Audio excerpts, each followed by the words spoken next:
ہم لوگ ہمیشہ بیسٹ فرینڈ بن کے رہیں گے۔ تو پھر آج تم ڈیسائیڈ کر لو، میں یا پھر اللہ۔ اللہ کے بارے میں سب سے پہلے مجھے میری امی نے بتایا تھا۔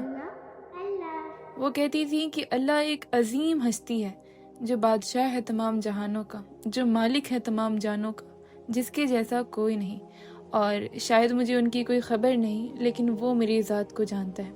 سچ کہوں تو امی کی الفاظ مجھے بہت الجھاتے تھے، لیکن میرا نادان دل یہ ضرور جانتا تھا کہ وہ میرا ایک سچا دوست ہے جو ہر حال میرے ساتھ ہے۔ یوں تو کھیلنے کے لیے میرے پاس کوئی ساتھی نہیں تھے، پر جب میں معصوم سی شکل بنا کر آسمان کی طرف دیکھتی تو خود کو کبھی اکیلا نہ پاتی، اور نادانی میں عجیب و غریب سوالات بھی کرتی، جیسے یا اللہ کیا یہ ستارے آپ کے فرش پر سراغ ہیں جس کے ذریعے آپ کے کمرے کی روشنی دنیا تک پہنچ رہی ہے؟ اور یہ بارش واقعی بارش ہے یا پھر آپ نے نل کھلا چھوڑ دیا ہے؟ یوں ہی وقت بیتا اور میں اپنے اس خاص دوست سے دور ہونے لگی۔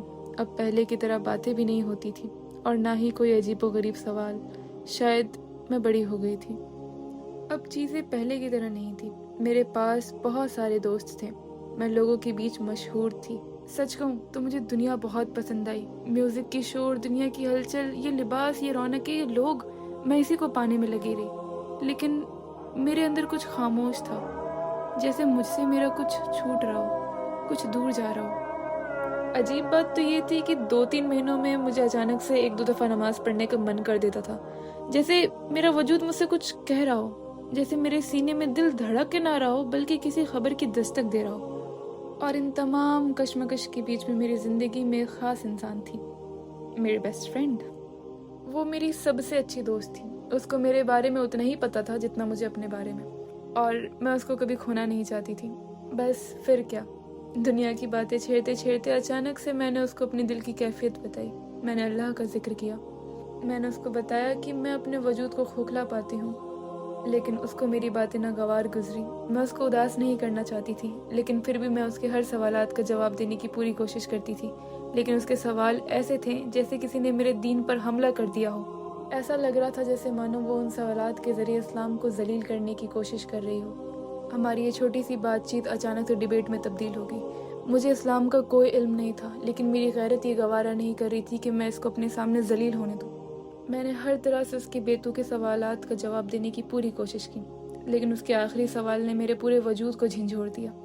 تمہارا خدا ہے تو نظر کیوں نہیں آتا؟ میں خاموش ہو گئی، لیکن میرے اندر یہ خاموشی طوفان بن کر اٹھی۔ میں نے خود سے یہ سوال کیا کہ آخر ایسا کیسے ہو سکتا ہے کہ جس خدا کو میں بچپن سے جانتی ہوں، جو میرا دوست ہے، جس سے میں باتیں کیا کرتی تھی، ایک کوئی آ کر مجھے یہ بولے کہ تمہارا خدا ہے ہی نہیں۔ مانا مجھے اس کا علم نہیں، لیکن احساس تو تھا۔ بھلے ہی میں دنیا دار تھی، لیکن میرے دل یہ ماننے کو تیار ہی نہیں ہو رہا تھا کہ خدا نہیں ہے۔ عجیب تو تب لگا جب میری دوست ان سب چیزوں سے اریٹیٹ ہو کر کے مجھ سے یہ سوال کرتی ہے، تو پھر آج تم ڈیسائیڈ کر لو، میں یا پھر اللہ۔ لیکن آپ کو پتہ ہے میں نے کیا کہا؟ اللہ۔ میں نے بغیر جھجکے اللہ کو چنا؟ نہیں، اس دن اللہ نے مجھے چن لیا۔ پھر میں نے شروع کی اپنے علم حاصل کرنے کا سفر۔ دنیا کا بوجھ سر سے اتار کر بڑی محبت سے میں نے پردہ کرنا شروع کیا۔ مجھے سمجھ میں آیا کہ دین مشکل نہیں ہے، سارا کھیل خدا سے دل لگانے کا ہے۔ جب دل خدا سے لگ جائے تو خدا کے احکام بھی سینے سے لگ جاتے ہیں۔ میں نے دونوں زندگیاں جی کر دیکھی ہیں، اور اب میں اس خیال سے روتی ہوں کہ مجھے واپس پہلے جیسا نہیں ہونا۔